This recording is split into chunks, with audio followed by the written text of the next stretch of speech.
Reading and Literacy Grade 1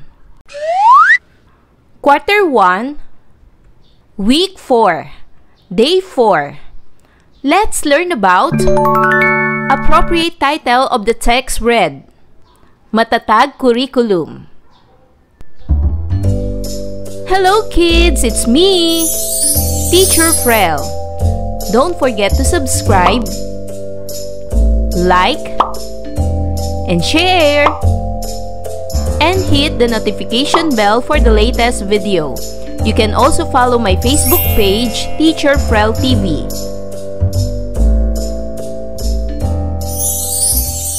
For today's lesson in Reading and Literacy 1, we will discuss about appropriate title of the text read. Day 4. At the end of the lesson, the learner shall be able to segment 2 and 3 syllable words in their individual syllables. Sound out words accurately. Identify key details in stories, including characters, setting, and events. Use words that label animals. Identify the appropriate title of the text read. Color the letters of book titles to enhance engagements with different parts of a book. And write words legibly and correctly. Magbalik-aral tayo para sa letrang T. Ito ang malaking letrang T at ito naman ang maliit na letrang T. Ito ay may tunog na T, T, T. Letrang T. Ang mga salitang nagsisimula sa letrang T ay tigre, T, T, tigre. Tipaklong, T, T, tipaklong. Tinapay, T, T, tinapay. Tatay, T, T, tatay. Talong, T, T, talong. Tabo, T, T, tabo. Tupa, T, T, tupa. Tutubi, T, T, tutubi. Ano ang larawang ito? Ano ang nakikita ninyo sa unahan ng isang aklat? Tama! Ang nasa unahan ng isang aklat ay pamagat at ang larawan ng pamagat. Naaalala pa ba ninyo ang mga pamagat ng ating binasang kwento? Ano ang pamagat ng ating kwento tungkol sa elepante? Tama! Ang pamagat ng kwento tungkol sa elepante ay ang elepanteng elegante. Ano ang pamagat ng ating kwento tungkol sa uwak? Tama! Ang pamagat ng kwento tungkol sa uwak ay ang uhaw na uwak. Ano naman ang pamagat ng ating kwento tungkol sa tigre? Tama! Ang pamagat ng kwento tungkol sa tigre ay ang takot na tigre. Sa araw na ito, kikilalanin natin ang mga bahagi ng aklat, lalo na ang pahina ng pamagat at matutukoy ang mga pamagat na may kaugnayan sa binasang kwento. Basahin natin ang salitang pamagat. Pansinin at bigyan diin ang tunog ng P at T. Ang unang letra ng salitang pamagat ay letrang P. Ang letrang P ay may tunog na P. At ang huling letra ng salitang pamagat ay letrang T. Ang letrang T ay may tunog na T. Ang salitang pamagat ay nagsisimula sa tunog na P at nagtatapos sa tunog na T, pamagat. Pantigin natin ang salitang pamagat sa pamamagitan ng pagpalakpak.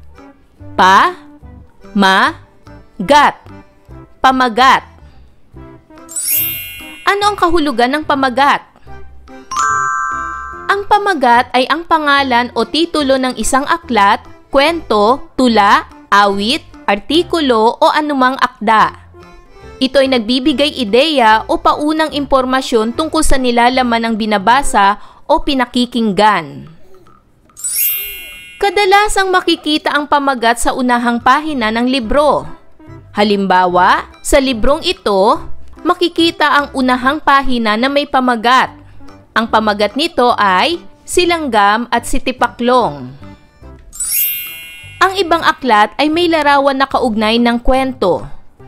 Ang pamagat at larawan ay tumutulong na malaman natin kung tungkol saan ang aklat. Saan kadalasan makikita ang pamagat? Kadalasang makikita ito sa unahang bahagi ng aklat o libro. Kung ang pamagat ay may larawan, tungkol saan ang larawan?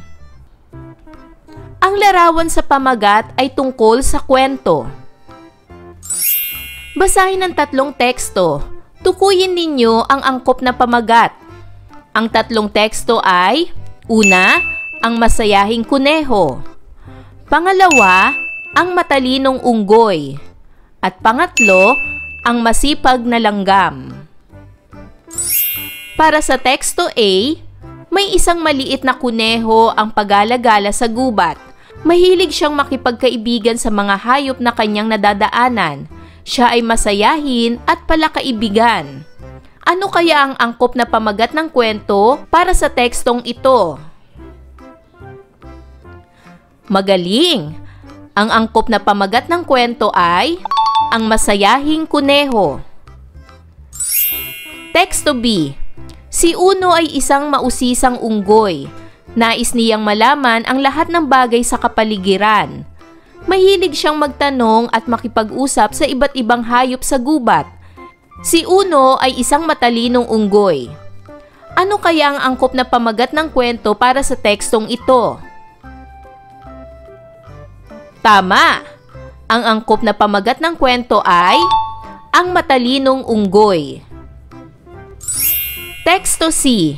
Hindi pa sumisikat ang araw ay nasa bukid na si Tina na isang langgam. Batid niya na kailangan niyang mag-imbak ng pagkain habang tag-araw pa upang maging handa pagsapit ng tag-ulan. Ano kaya ang angkop na pamagat ng kwento para sa tekstong ito? Tama! Ang angkop na pamagat ng kwento ay ang masipag na langgam. Kulayan ang bawat letra ng pamagat ng kwento. Maaari niyong kopyahin o iguhit ang mga aklat at isulat ang mga pamagat ng kwento, pagkatapos ay kulayan ang bawat letra nito. Ngayon ay dumako na tayo sa pagsasanay bilang isa. Isulat sa kahon ang angkop na salita upang mabuo ang pamagat ng kwento. Ang mga pagpipili ang salita na nasa loob ng kahon ay elepante, tigre, uhaw, unggoy, kuneho. Para sa bilang isa, ang eleganteng, ano ang nawawalang salita? Magaling! Ang tamang salita ay elepante. Ang eleganteng elepante. Pangalawang bilang, ang nauwak. Ano ang nawawalang salita? Tama! Ang nawawalang salita ay uhaw. Ang uhaw na uwak. Pangatlong bilang, ang takot na. Ano ang nawawalang salita? Tama! Ang nawawalang salita ay tigre. Ang takot na tigre. Pang-apat, ang masayahing. Anong nawawalang salita?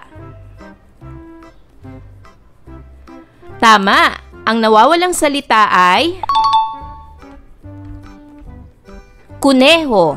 Ang masayahing kuneho. At panglima, ang matalinong. Anong nawawalang salita? Tama! Ang nawawalang salita ay unggoy. Ang matalinong unggoy.